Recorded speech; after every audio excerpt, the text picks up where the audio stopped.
Welcome to Talent Unfiltered, located at the intersection of innovation and all things talent.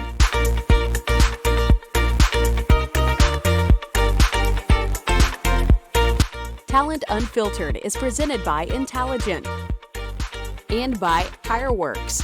HireWorks, talent forward. Now, here is your host, Ron Gauthier. Hello, everybody, and welcome to Talent Unfiltered, presented by Intelligent and by HireWorks. I am Ron Gauthier, coming to you from Chicago as usual.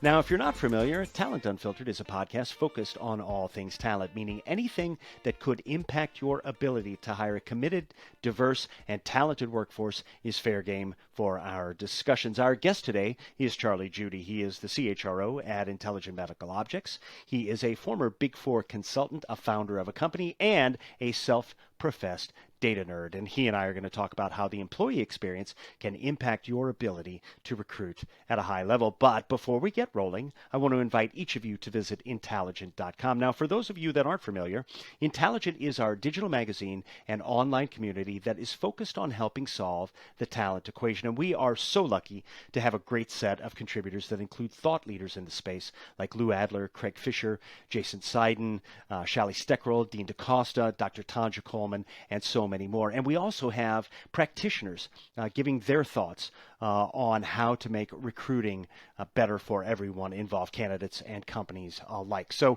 come check it out. It's Intelligent.com. That's Intalegent.com. And once you're there, drop us a line. Let us know what you would like to see on the site. We'll do our very best to try to accommodate you. Again, that is Intelligent.com. Now, this show is available on Spotify, on Buzzsprout, Soundcloud, and there is a video version, which some of you are watching right now. So if you dig what we do, then like, subscribe, and share on whatever platform you happen to be catching us on. And don't forget to turn on the notification buttons so you never miss any new content from us. All right, let's get to it. Our guest today is Charlie Judy. He is the CHRO at Intelligent Medical Objects. Prior to that, he founded a company called WorkXO that was purchased by QuestionPro. In my opinion, he's one of the more forward-thinking HR leaders that I know, and he joins us now here on Talent Unfiltered. Charlie, man, how are you? How you doing? I'm doing well, Ron. Nice to see you. Thanks for the kind intro, the kind words, all those things. Well, see, I think you deserve it because you and I met at a Hacking HR event, and one of the first things that just stuck in my mind was how you talked about data around the HR function. And your comment was, HR sucks at data. And it just stuck in my head because I'm a data geek and I like to have a lot of information around me when I'm doing a search or when I'm helping a company get their HR function together. Data matters to me, but it doesn't always matter to everybody else. And that was one thing that just stuck in my head. Plus, you're a cool guy, so it's very easy to want to chit-chat with you from time to time. So before we get started, did I understand that you just got back from Maui? I did. Well, it's been about a week now, which, when you're on island time, that feels like a lifetime. So it feels like a long time ago when I had my toes dipped in the warm waters of the Pacific. But yes, I returned from Maui. And I think you had said also that you guys are beginning to head back to the office now, which I've got to imagine is a huge change. So I appreciate you taking time. I know you just got back last week, and I know you were jammed up, so I appreciate you working this into your schedule. Okay, cool. All right, so let's get to it, man. In 2015, you founded WorkXO. That company was ultimately purchased by QuestionPro. And during that time, you were focused on how employee experiences translate into operational excellence. So my question to you is, in your take, how does a great employee experience translate into more effective recruiting efforts in an organization? Yeah, first of all, I think we throw terms around like employee experience because they sound interesting and everybody else says it. I think part of what data does, if it's the right data, is it allows us to take what is otherwise a pretty nebulous term and turn it into something that we can understand, we can measure, we can dissect, and we can use to actually help us make informed decisions. And, it's one thing to say that an employee experience is up or down or good or bad. But none of that really means anything unless it's in the context of what is this organization trying to accomplish? Like how does this organization operate? What makes it successful? What drives success? What gets in the way of it? And by the way, the answers to those questions for me in this organization are different from the organization down the street. And so getting the data that helps you understand this nebulous term of employee experience allows you to start to translate it into, is this the right employee experience? Is this what we need our people to experience in order for our organization to be successful? And if you can start to understand that, then you can start to understand the kinds of candidates from a recruiting perspective that are going to be attracted to that kind of experience. They're going to not only be attracted to it, but are going to thrive in an environment that provides that kind of experience. Otherwise, we're just hiring people for a job which may or may not be the right job for that person. So, I think data at its core is about understanding how all of these dynamics in the workplace fit together.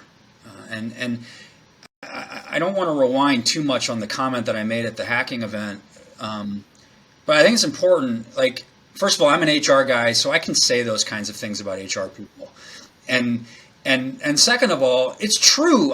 You guys can get defensive if you want to, but compared to the rest of the world, I'm sorry, HR sucks at data. I just had a conversation with one of my own team members who, rightfully so, recognized that as part of her own developmental plan, the very first thing that she had on her list that she wanted to be better at, be more focused on, was data.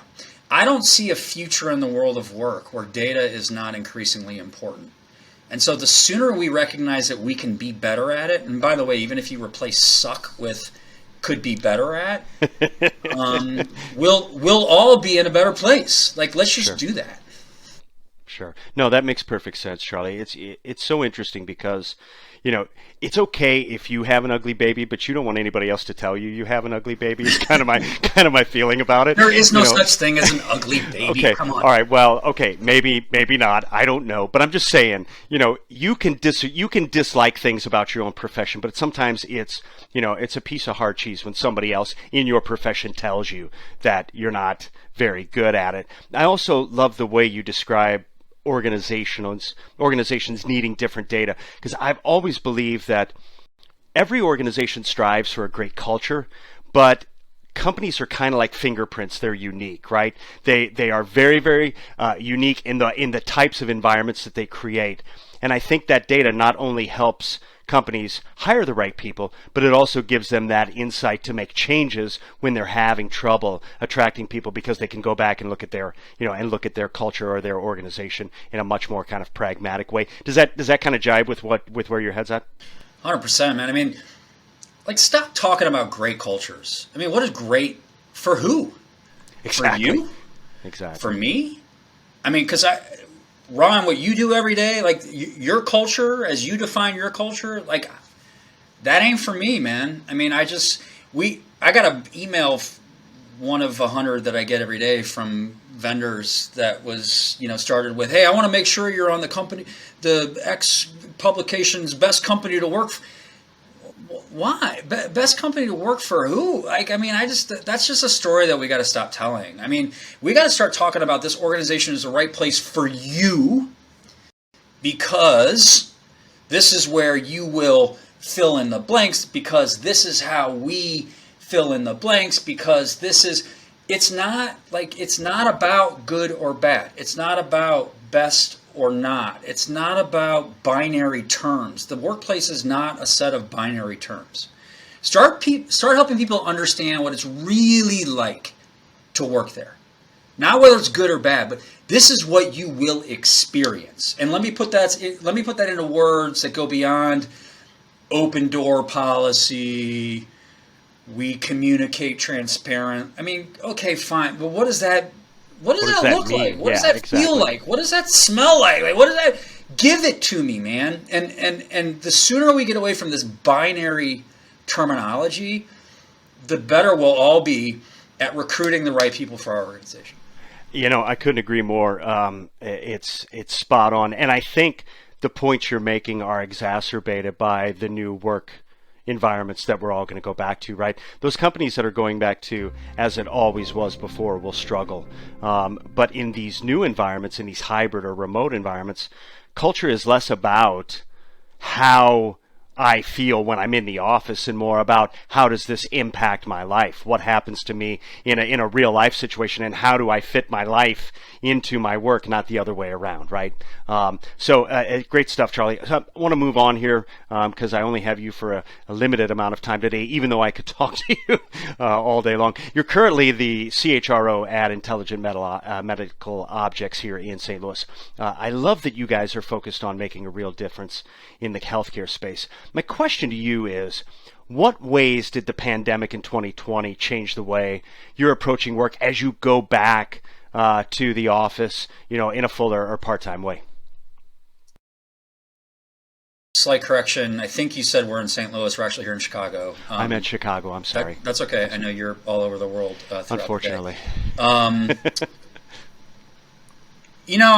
think first of all, and I know that this sounds a little flippant, but I honestly don't feel like our work has changed all that much. I mean, how we work, yeah, that's changed, maybe, but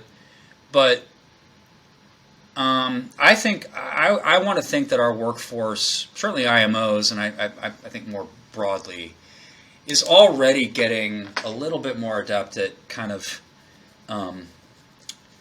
stripping the external influence out of the equation and staying focused on what's important to the business. And I think anytime you have change, it comes with a little bit of disruption. But I think that disruption is becoming, even in this time of significant disruption, I feel like it's becoming more and more part of the equation. So said differently, I mean, I hear people talk about like this being the new normal. There is no new normal. The new normal is that there will be some other change. There will be something different. And the sooner we get used to adapting to that in a much more fluid way, without the need for, I mean, I'm sorry, I'm kind of on this kick today, and maybe just okay. Emails that have landed in my box. Like, I don't need consultants to help us figure out how to get back to work, because we never left work. We may have left the office, but we never left work. So again, I don't want to be flippant about it. I think the way that we're looking at this is that, listen, we no longer talk about whether or not you're a remote employee or an office-based employee. You're both.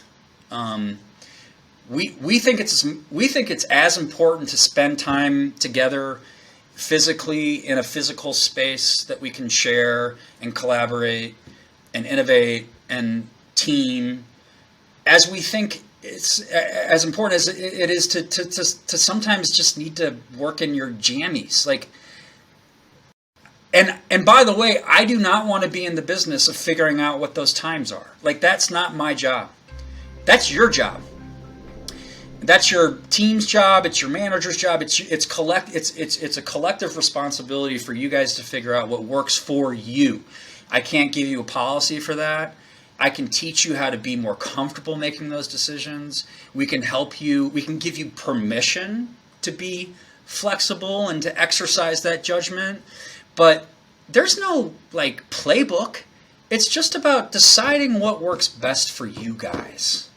For you guys. Let me ask you a question, and it kind of ties into the next question here, but you're heading down a path that I think brings these two things together. So you're talking about how it's the person's responsibility, the team member's responsibility, the team's responsibility to figure out the when, where, and how of the work. Are you as a company reviewing and revamping comp and benefits to adjust to this idea? And I keep hearing it, particularly in my work. I talk to a lot of candidates who are saying, I would give up cash in order to be able to work remotely all the time. Are these the kinds of things that you guys are thinking about as you kind of retool, not to use the term new normal, but the new paradigm for you as intelligent medical objects? Are you thinking about these things, and are you taking steps to maybe do some of that? I mean, the quick answer is, I mean, I think we always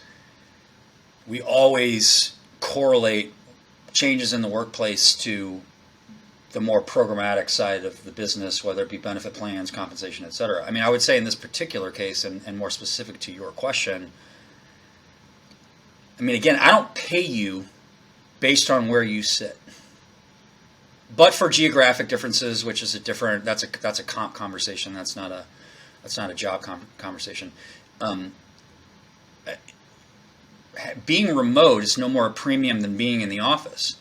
I tell you that you'd have to pay me more if I had to sit at home. You'd have to give me a premium to work from my home office all the time, because I want to be in the office. Now that's me, but no, we take that out of the equation. We don't hire you. When we hire candidates, we don't say you're going to sit in this office and you're going to sit there every day. We say, hey, you're going to have a desk. You may even have a nameplate on an office. How often you're there, when you're there, why you're there, that's not for me to decide. You talk to your manager about that. Okay. I like that approach. You hear companies talking about, geographical issues as it relates to compensation. If you have a developer that lives in Omaha, Nebraska, but they work for a Silicon Valley company, should they get the exact same pay that somebody who lives in a much more expensive area? That's a different conversation in my mind. Okay. I think and there's a very real economic component to that. I mean, I get that. I'll tell you, my fear goes the other way. I mean, I think we will have some organizations will have undervalued the benefits, real tangible benefits that come from the walking of the halls, the passing of each other, the problem solving that happens, ad hoc, the relationships that are built just by virtue of being next to one another, the energy that we gain as human beings from being in the same room from one another. Even the most introverted of us needs to get our batteries recharged by a fellow Homo sapien. And, that happens by virtue of being in a brick and mortar office. And my fear is that we will lose either the incentive or the encouragement to be here. So we have to be really intentional as HR people, as recruiters, et cetera, to give people a reason to be in the office with one another. Sure. It's interesting because part of what a recruiter does is we tell a story, right? And my contention has been, and I think in many ways you're an outlier to what I see in many of my clients, is that so often recruiters are viewed as transactional employees, and they're not thought of as people who are really the first stop on a candidate journey. Candidates may go out and research you, but the first person, even if you have a bot or something sitting on top of your career site to get the process rolling, they're still the first human interaction they have, and those people need to be equipped with a story to tell in order to, accomplish what you're talking about. And I happen to think that story goes deeper than just why we're here. Here's the business impact of what you're going to be able to bring to the table. Here's what happens if we don't hire somebody like you, right? They need to be able to talk about those things in some kind of detail. Charlie, I want to move on here. So I think companies are, let me try it this way. I think companies are entering into time when they may not know exactly what to do with certain kinds of employees who want different work environments. Okay. And I think that in order to attract a remote employee is different than attracting a hybrid or somebody who wants to work in the office. They're different conversations. So how would you suggest that talent leaders and HR leaders I think, train or get their people ready for these types of situations, these types of encounters? And what would you use to measure success in those encounters? Again, I'm going to try not to be flippant here, but I'll take except. I don't think selling somebody who wants to work from home versus somebody who wants to work in an office versus somebody who wants to work in the hybrid environment. I don't think that's. I think that's the same job. I think it's the same story. I think it's the same outcome. I mean, I'd like to get away from those labels, period. What you bring to the table is not whether or not you work from your home office or whether you work from the Chicago office. What you bring to the table is what's between the ears. And I think the sooner that we can start to measure whether what's between the ears is what is going to fit with this organization, then we're all more successful there. I think I don't know that we do a good job of. This is maybe a little bit of a deviation. I don't know that we broadly, not IMO necessarily, do a very good job of assessing quality of hire. And then understanding, not just assessing it, but then like responding to it effectively. So what am I going to do differently in my recruiting process, in my selection process, in my search process, based on what I've learned about the people that we've already hired? What did we get right with this person? What did we get wrong with this person? And then how do I take that and adapt it to the next search or incorporate it into the next search? I don't know that we learn. I don't know that we translate our past efforts into future approaches. And by the way, that's not just a comment about recruiting. I think that's a comment that spans the employee experience. But I do think that's a great place for us to start. Because I think a lot of times the answers are already here. I mean, if we really took the time to find your most valuable players, right? And understand what is it that makes this person like above and beyond successful in this organization? And what are the things that they do really, really well? What are the things that they do differently than everybody else? How do we paint that picture and then go find more of it? I don't know that we do that enough. Couldn't agree more. I have this conversation all the time with recruiters, with talent leaders, with HR leaders all the time, that we have misunderstood what the role of a recruiter really is. The role of a recruiter is to build relationships with people that you may want to hire in the future. Whenever you are relegated to working on an opening right now and you've done none of that preparatory work, the process is slower. Covey's book, The Speed of Trust, to me is one of those things that every recruiter should read, because you need to understand what a person is motivated by and have the ability to say, we're not the right place for you.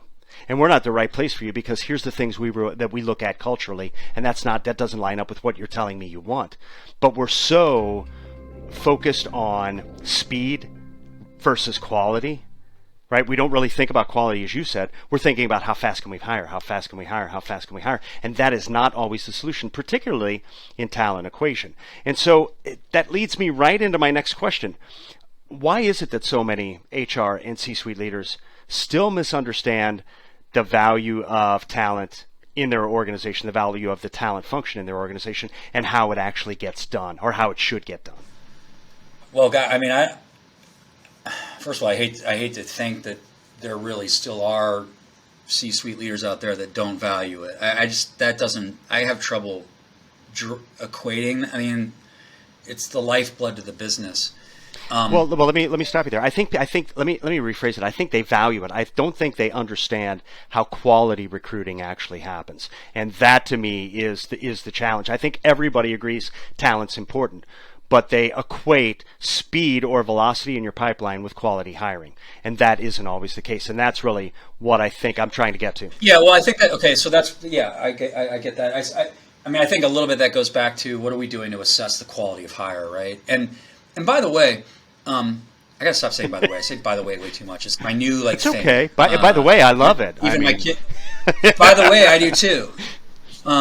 So one thing that I don't think this is not going to necessarily be popular with your audience. I think we ought to. I think accountability solves a lot of problems in any organization when it comes to people. And I think accountability needs to be shared. And we tend to say either that person is responsible or that person is responsible. We don't recognize that employment is this continuum, and there are a lot of hands in that continuum. And we all have some shared responsibility for the success of any given hire or employee. And the recruiter has some accountability for that. If someone doesn't work out, and I'm not sure I care whether or not they don't work out in the first 6 months, first 12 months, first 36 months, there's a little bit of accountability there, or should be, for the recruiter. For whatever reason that person was not successful. What did we miss in the recruiting process? If we can start assigning accountability, that means in order to hold somebody accountable, you have to have something to measure, and then you have to be able to monitor it, and then you have to be able to report on it, and then you have to be able to review it, and you have to be able to assess it. We don't do any of those things right now. I mean, I'm making broad generalizations. Some organizations do, most do not, because recruiters are held accountable, unfortunately, to getting butts in seats. That's it. Fast. And yes, you are going to sacrifice things. The only way you can get past that is if you start pointing that out. What was the sacrifice? What was the cost? What was the result of having done that? Yeah, I think you and I are very close to being on the same page in that. I think that the accountability comes, we refer to it at Intelligent as from C-suite to the street, right? It's everybody, and there are multiple players involved. You have to look no further than Glassdoor to understand that everyone in your organization can have an impact on how recruiting happens, on your ability to be able to go out and get people. And so often recruiters are given that mandate of recruit fast, and because of that, leaders don't give them all of the, and this won't be popular, leaders don't give them all of the information they need to properly recruit someone. And secondly, because we're so focused on speed, recruiters don't feel empowered to go out and spend time 30, 40 minutes a day on an activity like building a relationship with somebody that they can't place today. And so when you do that, you commoditize the process. I bet you they'd find time to do that. I mean, that's the age-old argument, right? That they don't have time to do it, and that they're always playing catch-up.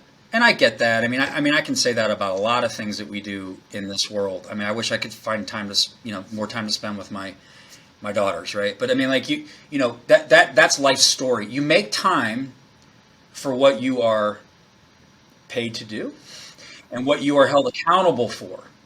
And the minute you start holding people accountable to the quality of a hire, however you measure that, not just the hire, but the quality thereof, I think the minute it becomes more important for you to do some of those things, like get out in front of relationships, nurture those relationships. Yeah, we talk about that a lot.